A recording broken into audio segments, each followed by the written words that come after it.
மகர ராசி நட்சத்திரங்கள். மகர ராசி என்பது கட்டுப்பாடு, பொறுப்பு மற்றும் இலட்சியத்தின் ராசி. இந்த ராசியில் 3 உயர்தர நட்சத்திரங்கள் உத்திராடம், திருவோணம், அவிட்டம். அவை தர்மம், ஞானம் மற்றும் சாதனை உணர்வை பிரதிபலிக்கின்றன. இந்த மூன்றின் தெய்வீக கதைகளை இப்போது உங்களுடன் பகிர்கிறேன். உத்தராடம் நட்சத்திரம். உத்தராடம் உறுதியான வெற்றி, வெளிப்படும் ஆத்ம ஒளி. ஒரு செயல் நிலைத்திருக்க வேண்டுமெனில் அது உண்மையாக இருக்க வேண்டும். ஒரு மகுடம் சூடும் முன் ஆன்மா அதற்கான பாரத்தை சுமக்கக் கற்றிருக்க வேண்டும். இதுவே உத்தர ஆஷாடாவின் வலிமை. அந்த சக்தியே உத்தராடம். விக்வேதேவர்கள் பரபரப்பில்லாத அறமும் சத்தியமும் தர்மமும் கொண்ட தெய்வங்களால் ஆசீர்வதிக்கப்பட்டு உத்தராடம் விரைந்து செல்லாது. அது நிலைத்து நிற்கும். அது வன்மையால் வெல்லாது, நேர்மையால் திகழ்கிறது.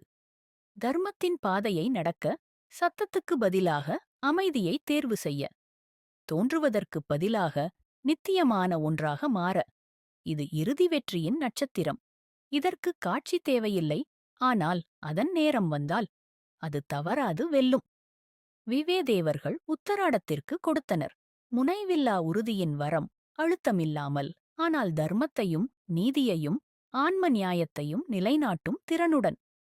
முனிவர்கள் கேட்டனர், மற்றவர்கள் ஓடிக்கொண்டிருக்கையில் நீ ஏன் மெதுவாக நடக்கிறாய்? உத்தராடம் பதிலளிக்கிறது, ஏனெனில் உறுதியானவர்கள்தான் சிகரத்தை எட்டுகிறார்கள்.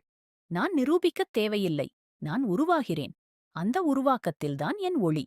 இவ்வாறு உத்தராடமானது மரியாதைக்குரிய தலைவர்களின், விவேகமான பார்வையாளர்களின் மற்றும் சத்தியத்தை காத்திருக்கும் ஆன்மாக்களின் நட்சத்திரமாக திகழ்கிறது.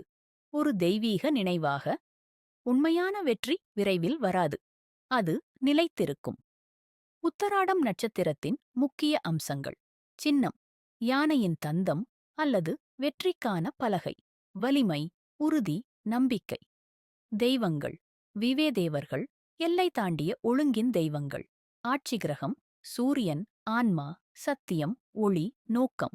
தோற்றங்கள் தர்மம், நியாயம், ஆளுமை, நிலையான வெற்றி. குணம் சாத்துவிகம், தூய்மை, ஒளியூட்டும், மனதார ஒழுக்கம்.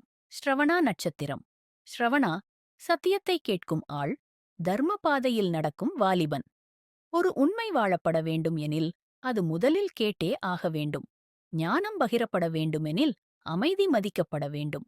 அந்த சக்தியே ஸ்ரவணா. தர்மத்தையும் சமநிலையையும் காக்கும் விஷ்ணுவின் ஆசீர்வாதத்தில் பிறந்தவன். ஸ்ரவணா உரைக்க மாட்டான், அவன் கேட்பான். ஆழமாக, பணிவுடன். மௌனத்தில் மறைந்த குரலுக்கு, பண்டை ஞானத்தின் ஒலிக்கு, அந்தரங்கத்தில் ஒலிக்கும் ஆன்ம குரலுக்கு அவன் செவிமடுப்பான். இது உள்முனை ஒழுக்கம், தர்ம சேவை, வழிநடத்தும் ஞானத்தின் நட்சத்திரம். அவன் அறிவை சுமக்கிறதில்லை, அதை திசைகாட்டியாக பயன்படுத்துகிறான். விஷ்ணு அவனுக்கு கொடுத்த பரிசு மற்றவர்கள் புறக்கணிக்கும் ஒலியை கேட்கும் திறன். தர்ப்பணம் செய்ய அல்ல, புரிந்து கொள்ளவும், கருணையோடு வழிநடத்தவும். முனிவர்கள் கேட்டனர், உலகம் ஓடிக்கொண்டிருக்கையில் நீ ஏன் அமைதியாக இருக்கிறாய்? ஸ்ரவணா பதிலளிக்கிறான், நோக்கமில்லாத பாதை வழிகாட்டாது. நான் கேட்கிறேன், எனது பயணம் பரமத்துடன் ஒத்துப்போக வேண்டும் என்பதற்காக. இவ்வாறு ஸ்ரவணா ஆனான். ஞானிகளின், ஆலோசகர்களின், ஆசான்களின், மரபை காத்து பாதுகாக்கும் ஆன்மாக்களின் நட்சத்திரம். ஒரு தெய்வீக நினைவாக. தர்மம் ஆரம்பிக்கிற இடம் அது செவியே.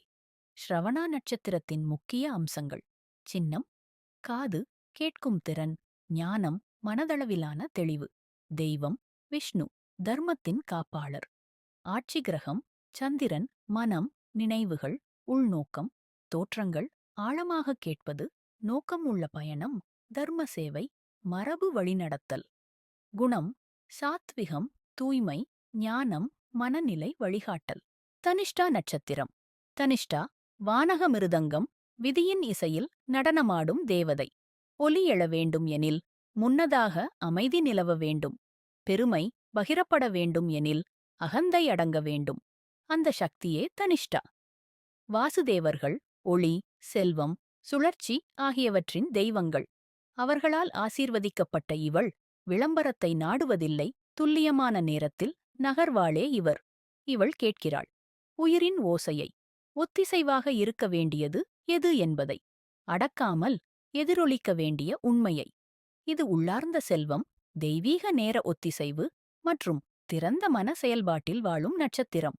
அவள் பயத்தில் கொடுக்கவில்லை, பூரணத்திலிருந்து கொடுக்கிறாள். வாசுகள் அவளுக்கு பிரபஞ்ச தாளக்கோலத்தை அளித்தனர், சத்தம் செய்ய அல்ல, அனைத்தையும் இயக்கும் தாளத்தை அமைக்க. முனிவர்கள் கேட்டனர், மற்றவர்கள் பிடித்துக் கொள்ளும்போது நீ ஏன் கொடுக்கிறாய்? தனிஷ்டா பதிலளிக்கிறாள், ஏனெனில் இதயத்திலிருந்து வரும் ஓசை தான் மிகத் தொலைவிற்கு பயணிக்கும். நான் பாராட்டிற்காக இயங்கவில்லை, நான் தாளம் போடுகிறேன், உலகம் நடனமாடுவதற்காக. இவ்வாறு தனிஷ்டா ஆனாள். இசைப்பணியாளர்கள், தலைவர்கள், கொடையாளர்கள் மற்றும் பிரபஞ்சத்துடன் ஒத்திசையும் ஆன்மாக்களின் நட்சத்திரம் ஒரு தெய்வீக நினைவாக. உண்மையான செல்வம் என்பது பிடித்துக் கொள்வதில் இல்லை, பிரபஞ்சத்தின் ஓசையோடு நடப்பதில்தான். தனிஷ்டா நட்சத்திரத்தின் முக்கிய அம்சங்கள்: சின்னம், தம், இசை, இயக்கம், நேர உணர்வு. தெய்வங்கள்: வாசு தேவர்கள், ஒளி, செல்வம், உயிரின் தெய்வங்கள். ஆட்சி கிரகம்: செவ்வாய், செயல், வலிமை, ஊக்கம். திறன்கள்: இசை அறிவு, தாராள மனம், நேரக் கணிப்பு, ஒத்திசைவு. குணமம்: தாமசிகம், நிலைத்த செயல், பாதுகாப்பான நடைமுறை, ஆழமான இயக்கம். வீடியோவை பார்த்ததற்கு நன்றி. பிடித்திருந்தால் விருப்பம் தெரிவிக்கவும், சந்தா செய்யவும். புதிய வீடியோக்கள் வரும்போது தெரிந்து கொள்ள மணிக்குறியீட்டை அழுத்தவும். அடுத்த வீடியோவில் சந்திப்போம். நன்றி, வணக்கம்.